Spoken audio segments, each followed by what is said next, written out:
Bible एक वर्ष में। नमस्कार, आप सबका बाइबल एक वर्ष में स्वागत है। आप सब ने जो कदम उठाया है प्रभु के वचन सुनने के लिए, यह हमारे जीवन के अंधेरों को दूर करेंगे और हमें प्रभु के प्रकाश में चलाएंगे। आज हम संत मार्कुस के सुसमाचार का अध्याय 11, एजरा के ग्रंथ का अध्याय 10, दूसरे इतिहास ग्रंथ का अध्याय 12 और प्रवक्ता ग्रंथ का अध्याय 51 सुनेंगे। प्रभु का वचन सुनने से पहले आइए हम ईश्वर से प्रार्थना करें।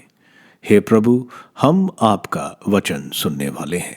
हमारे मन की आंखें खोलें और हमें आध्यात्मिक प्रज्ञा दें ताकि हम आपको जान सकें और आपके वचन के अनुसार अपना जीवन जिए। यह हम मांगते हैं आपसे प्रभु यीशु के नाम, आमीन। संत मार्कुस का अध्याय 11। यरूशलेम में ईसा का प्रवेश।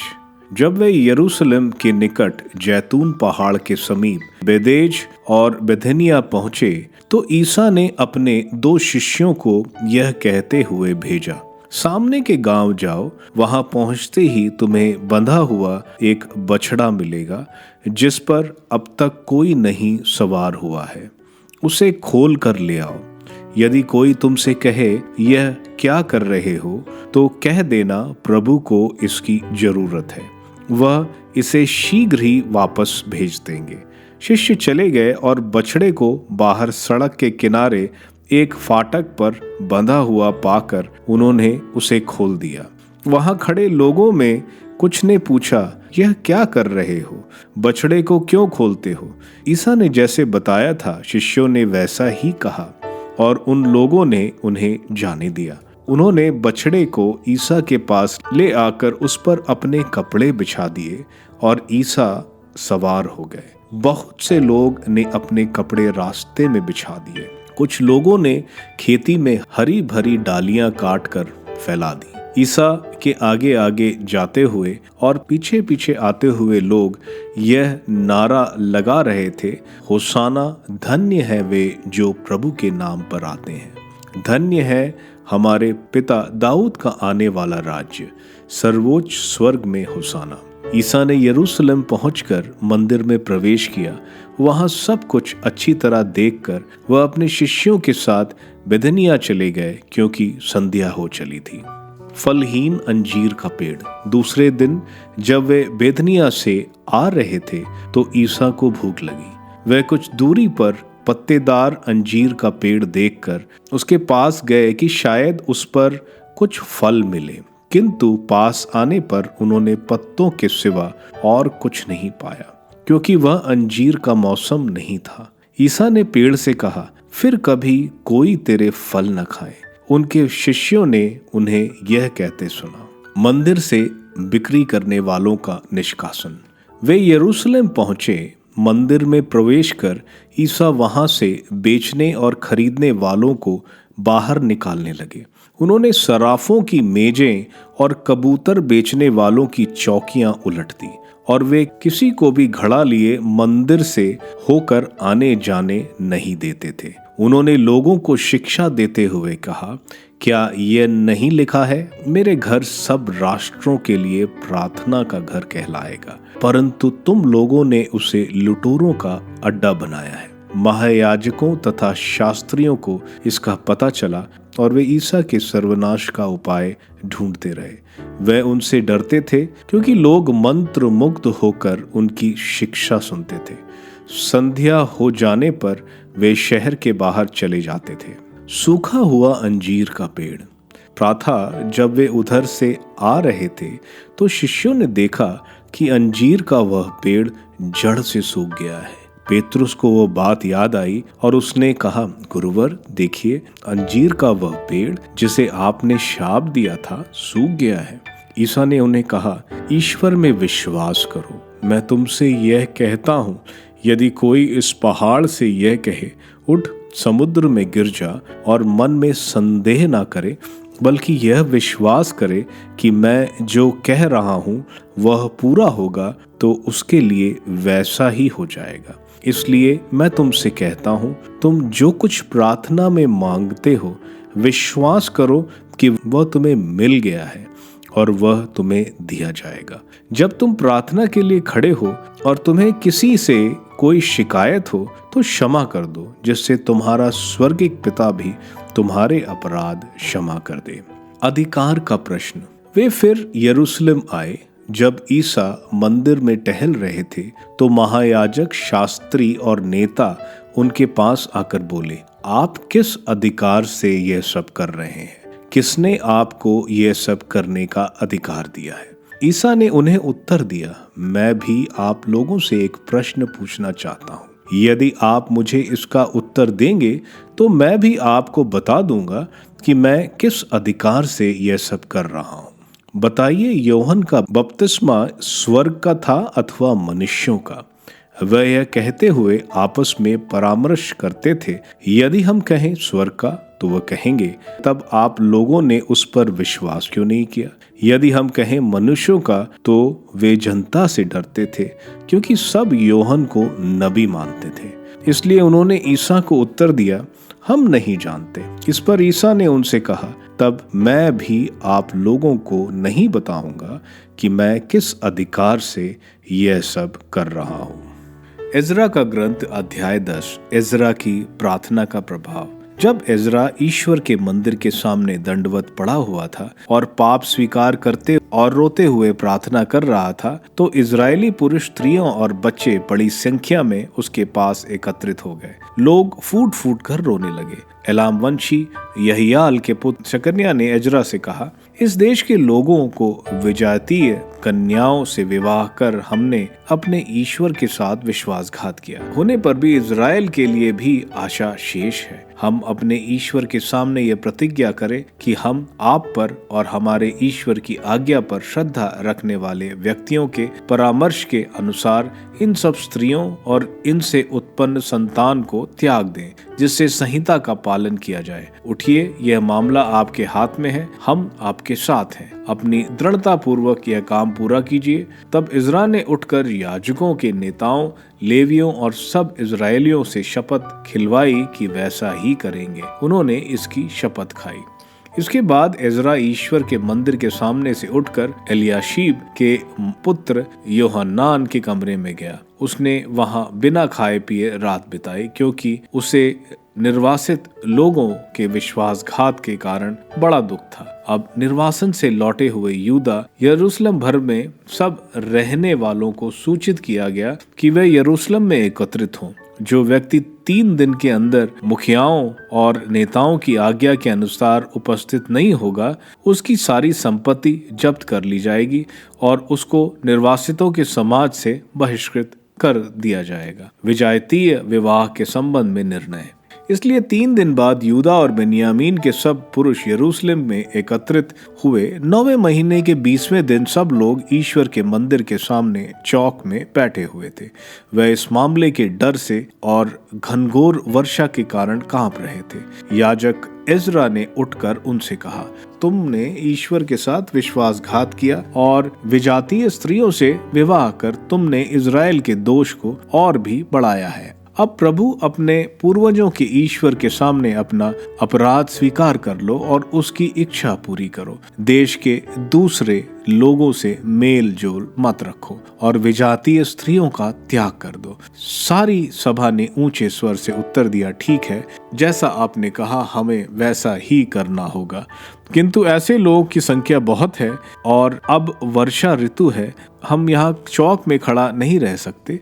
ये मामला तो 1-2 दिन में हल होने का नहीं, क्योंकि हम लोगों में बहुतों ने इस मामले में अपराध किया है। हमारे नेता समस्त सभा के नाम कार्य करें और वे सब लोग जिन्होंने हमारे नगरों में विजातीय स्त्रियों के साथ विवाह किया है, एक निश्चित समय प्रत्येक नगर के नेताओं और न्यायकर्ताओं के साथ आ जाएं, जिससे इस संबंध में ईश्वर का भड़का हुआ क्रोध हम पर से दूर हो जाए। केवल असायल के पुत्र योनाथान और लिक्वा के पुत्र यजिया ने इसका विरोध किया और मशुल्लाम एवं लेवी शब्ताय ने उनका समर्थन किया। निर्णय का पालन। निर्वासन से लौटे लोगों ने ऐसा ही किया। इज़रा ने प्रत्येक घराने से मुखियाओं का चुनाव किया और प्रत्येक को नाम लेकर नियुक्त किया। उन मामलों की जांच करने के लिए उन्होंने 10वें महीने के पहले दिन एक बैठक की और पहले महीने के पहले दिन तक उन्होंने उन सब पुरुषों के मामले तय कर दिए जिन्होंने विजातीय स्त्रियों से विवाह किया था।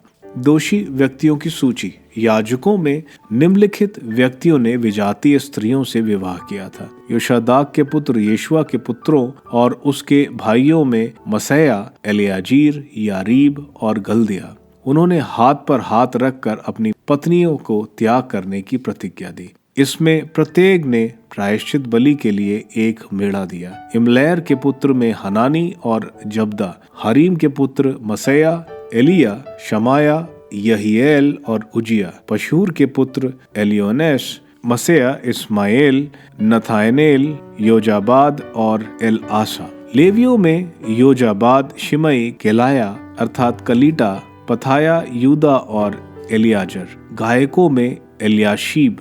द्वारपालों में शलूम, टेलोम और उरी। इजरायलियों में परओखा के वंशजों में ये थे: रमिया, यजीकिया, मलकिया, मियामीन, एलआजर, मलकिया और बनाया। एलाम के वंशजों में मतन्या, जकरिया, यहीएल, अब्दी, जरोमोत और एलिया। जत्तू के वंशों में एलियोनेम, एलियाशीब, मतन्या, यरेमोत, जबाद और अजीजा।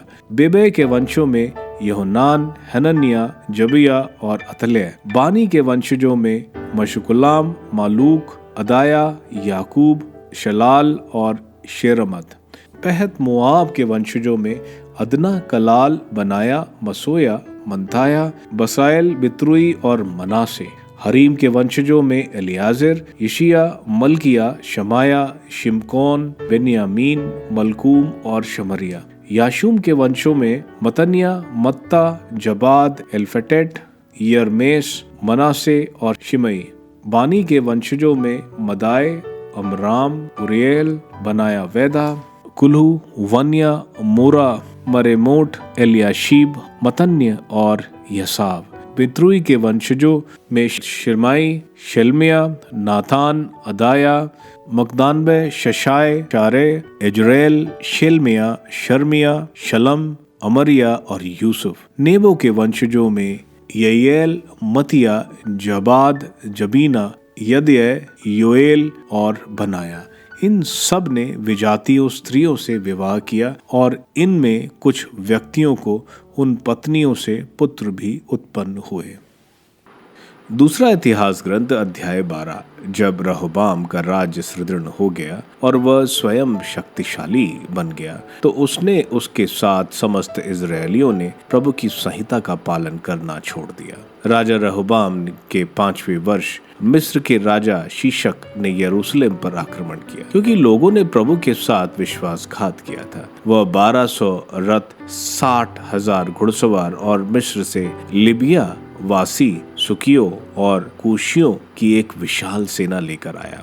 उसने यूदा के किलाबंद नगर अपने अधिकार में कर लेने के बाद यरूशलेम पर आक्रमण किया। तब नबी शमाया रहबाम और यूदा के नेताओं के पास आया, जो शिशक से भयभीत होने के कारण यरूशलेम में जमा थे, और उसने उनसे कहा, प्रभु का यह कहना है कि तुम लोगों ने मुझे त्याग दिया है, इसलिए मैं तुम्हें शीशक के हाथ दे रहा हूँ। यह सुनकर इज़राइल के नेताओं और राजा ने दीनतापूर्ण कहा, प्रभु न्यायी है। जैसे ही प्रभु ने देखा कि वे दीन हो गए हैं, शमाया को प्रभु की यह वाणी सुनाई पड़ी, वे दीन हो गए हैं, इसलिए मैं उन्हें नष्ट नहीं करूंगा, मैं उनका उद्धार करूंगा। यरूशलेम पर शीशक के माध्यम से मेरा क्रोध नहीं भड़केगा, किंतु वे उसके अधीन हो जाएंगे, जिससे वे जान जाएंगे कि मेरी सेवा और अन्य देशों के राज्यों की सेवा में क्या अंतर है। मिस्र के राजा शीशक ने यरूशलेम पर आक्रमण किया।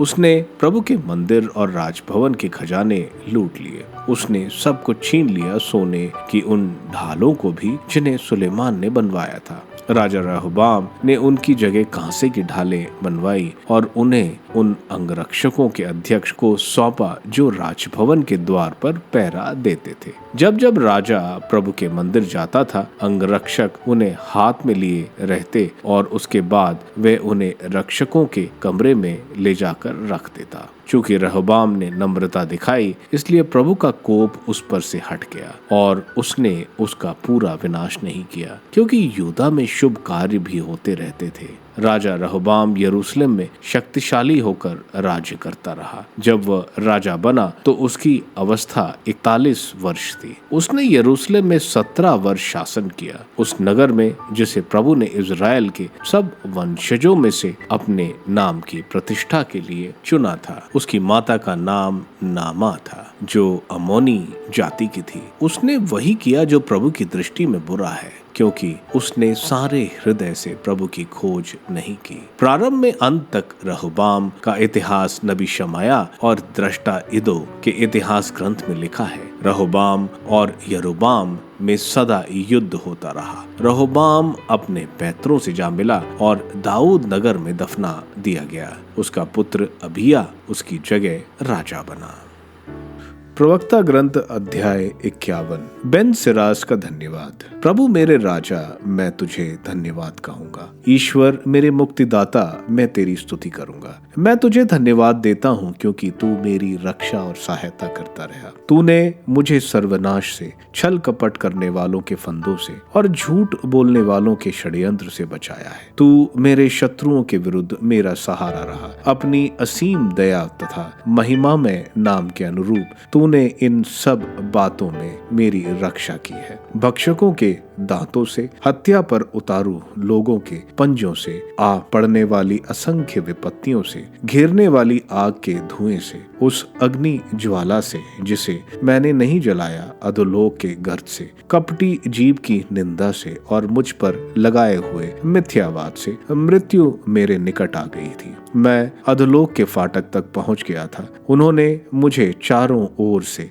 घेर लिया था। मेरा कोई सहायक नहीं था, कोई भी मनुष्य मुझे संभालने के लिए तैयार नहीं था। प्रभु, तब मैंने तेरी दयालुता और पहले किए हुए तेरे कार्यों का स्मरण किया। तू अपने पर भरोसा रखने वालों की रक्षा करता और उन्हें उनके शत्रुओं के पंजों से छुड़ाता है। मैंने पृथ्वी पर से प्रभु की दुहाई दी और मृत्यु से रक्षा की प्रार्थना की। मैंने कहा, प्रभु तो मेरा पिता है। घमंडी शत्रुओं के सामने मुझे विपत्ति के दिन असहाय नहीं छोड़। मैं निरंतर तेरे नाम धन्य कहूंगा। मैं धन्यवाद के गीत गाता रहूंगा। मेरी प्रार्थना सुनी गई, क्योंकि तूने मुझे विनाश से बचाया और विपत्ति से मेरा उद्धार किया। इस कारण मैं तेरा धन्यवाद और तेरी स्तुति करूंगा। मैं प्रभु का नाम धन्य कहूंगा। प्रज्ञा की खोज। अपनी यात्राएं प्रारंभ करने से पहले मैं युवावस्था में आग्रह के साथ प्रज्ञा के लिए प्रार्थना करता था। मैं मंदिर के प्रांगण में उसके लिए अनुरोध करता था और अंत तक उसे प्राप्त करने का प्रयत्न करता रहूंगा।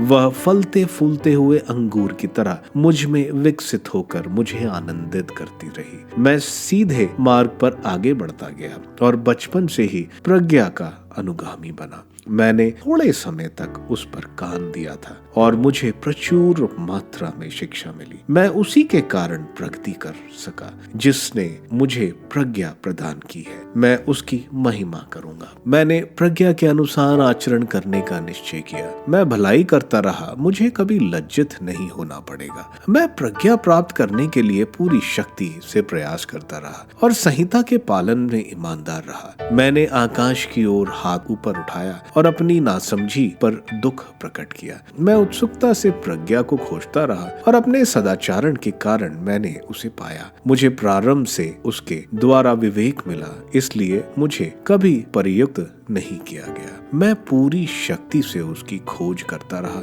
और मुझे एक अमूल्य निधि प्राप्त हुई। प्रभु ने पुरस्कार के रूप में मुझे कुशल जिह्वा प्रदान की और मैं उससे उसका यश गाऊंगा। तुम जो अशिक्षित हो मेरे पास आओ और शिक्षा के घर में एकत्र हो जाओ। देर क्यों करते हो जबकि तुम्हारी आत्माएं उसके लिए तरस रही हैं। मैं मूल खोल कर बोलता हूँ, मुफ्त में प्रज्ञा प्राप्त करो। तुम जुए के नीचे गर्दन झुकाओ, तुम्हारा हृदय शिक्षा ग्रहण करे, क्योंकि वह तुम्हारे लिए प्रस्तुत है। तुम अपनी आंखों से देख सकते हो कि मुझे उसके लिए कम परिश्रम करना पड़ा और मुझे बहुत शांति मिली। शिक्षा ग्रहण करो, तुम उसके द्वारा बहुत चांदी और सोना प्राप्त करोगे। तुम प्रभु की दया के कारण आनंद मनाओगे और उसकी स्तुति करने में लज्जा का अनुभव मत करो। समय समाप्त होने से पहले अपना कार्य पूरा करो और समय आने पर प्रभु तुमको पुरस्कार प्रदान करेगा।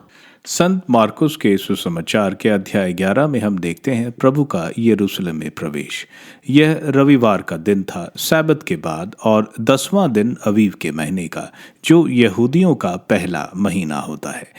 इसी दिन पास्का की बलि को चुनते हैं और घर में लाते हैं, जिससे इज़राइल के पहलौठों को बचाया था। प्रभु यहाँ पास्का का मेमना है जो उनको पापों की गुलामी और मृत्यु से मुक्त करेंगे। हम देखते हैं जैसे पुराने विधान में जकरिया के ग्रंथ के अध्याय 9 वचन 9 से 11 में लिखा है, देखो गदही के बछड़े पर सवार है। यही पुराने विधान का कथन पूरा होता है कि प्रभु मसीहा विनम्रता से आ रहे हैं। लोग अपने कपड़े और पेड़ों की डाल तोड़कर रास्ते में डाल रहे थे और प्रभु को दाऊद के वंश के मसीहा स्वीकार कर रहे थे। यह दिन हम कलीसिया में पाम संडे के तौर पर मनाते हैं। अगले दिन यानी सोमवार को हम देखते हैं प्रभु बेथनी से माउंट ऑफ ऑलिव होते हुए जेरूसलम जा रहे थे। उन्हें भूख लगती है और वे अंजीर का पेड़ देखते हैं। उसमें हरे भरे पत्ते थे लेकिन फल नहीं था। प्रभु उसको शाप देते हैं। अंजीर का पेड़ इज़राइल को दर्शाता है। इज़राइल ईश्वर की जनता है। अच्छे फल ना पैदा करना, उनका विनाश किया जाएगा। इसके बाद हम देखते हैं प्रभु यरूशलेम मंदिर जाते हैं। मंदिर में बलि चढ़ाने के लिए जानवर देने होते हैं। क्योंकि यह लोग दूर दूर से आते थे, वह जानवर नहीं लाते थे, वे पैसे से ही मंदिर से जानवर खरीदते थे। खरीदने के लिए इनको मंदिर के सिक्के इस्तेमाल करने पड़ते थे। जो ये सिक्के बदलते थे वह बहुत ज़्यादा पैसे लेते थे इनको बदलने के लिए, और जो जानवर ये खरीदते थे वे भी बहुत भारी दाम में खरीदने पड़ते थे। उन लोगों ने ईश्वर का घर एक कारोबार का घर बना दिया था। यह कारोबार जेंटाइल्स के कोर्टयार्ड यानी मंदिर के अन्य जातियों के प्रांगण में कर रहे थे। यह प्रांगण अन्य जातियों को सच्चे ईश्वर को देखने समझने के लिए बनाया गया था, लेकिन ये यहाँ घृणित कार्य कर रहे हैं। प्रभु हम देखते हैं इनको वहां से भगाते हैं। प्रभु ईश्वर पुत्र हैं और वे अपने पिता का घर साफ कर रहे हैं। अगले दिन यानी मंगलवार को जब वे उस अंजीर के पेड़ को देखते हैं, वह अंजीर का हरा भरा पेड़ सूखा हुआ था। हमने देखा अंजीर का पेड़ इज़राइल को दर्शाता है। इज़राइल जो ईश्वर के लोग हैं वे पाप में गिरे थे और प्रभु का मंदिर, जिसकी मंदिर व्यवस्था और व्यापार ने मंदिर को दूषित कर रखा था। जब ईश्वर के पुत्र मसीहा आए तो उन्होंने इज़राइल लोगों को मंदिर को धार्मिक कार्यों से दूर पाया और अच्छे फल नहीं पाए, इसलिए उनको शिक्षा दी गई है। प्रभु बता रहे हैं कि प्रभु में उनका विश्वास उनको अच्छे कार्य करने में प्रेरित करेगा। आगे प्रभु बोल रहे हैं दूसरों को क्षमा करने के लिए। प्रार्थना सुनी जाएगी जब दूसरों को क्षमा किया जाए, ताकि हमें भी प्रभु क्षमा करें। इसलिए हम पाक मिस्सा में शांति का अभिवादन एक दूसरे के साथ करते हैं।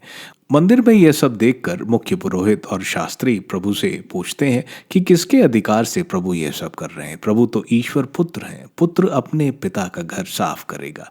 प्रभु यहाँ उनको ही संत योहन के बपतिस्मा के बारे में पूछते हैं। अगर वे बोलते कि वह ईश्वर की तरफ से थे तो लोग पूछते तो उनको वह क्यों नहीं मानते थे, और अगर नहीं तो लोग नाराज हो जाते, क्योंकि वे लोग संत योहन बपतिस्मा को संत मानते थे।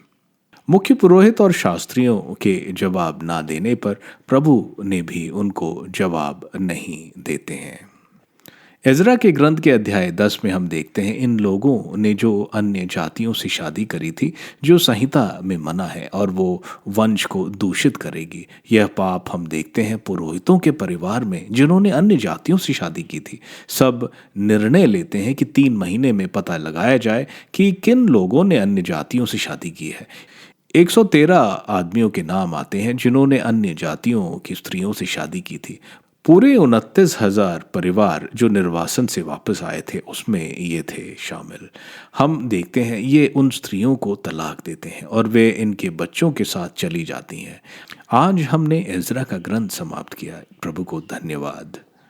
दूसरे इतिहास ग्रंथ के अध्याय 12 में हम रेहोबोम जो सोलोमन का बेटा था उसका यूदा के राजा का राज्यकाल बता जा रहा है। हमें मालूम था वो एक दुष्ट राजा था। संहिता को पालन ना करने की वजह से मिस्र उस पर आक्रमण करता है और मंदिर का खजाना और सोलोमन ने जो सोने की ढाल बनाई थी वह मिस्र ले जाते हैं।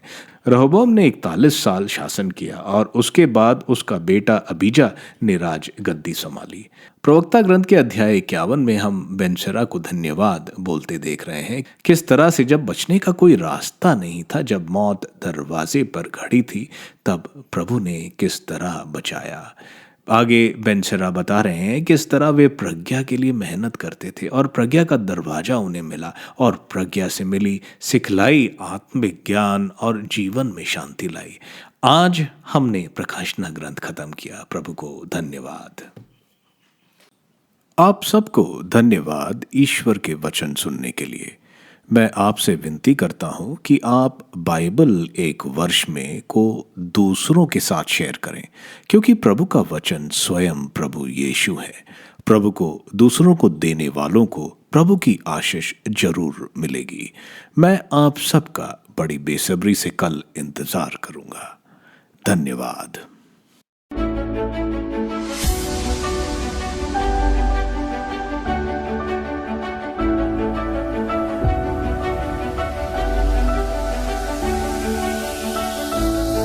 बाइबल एक वर्ष में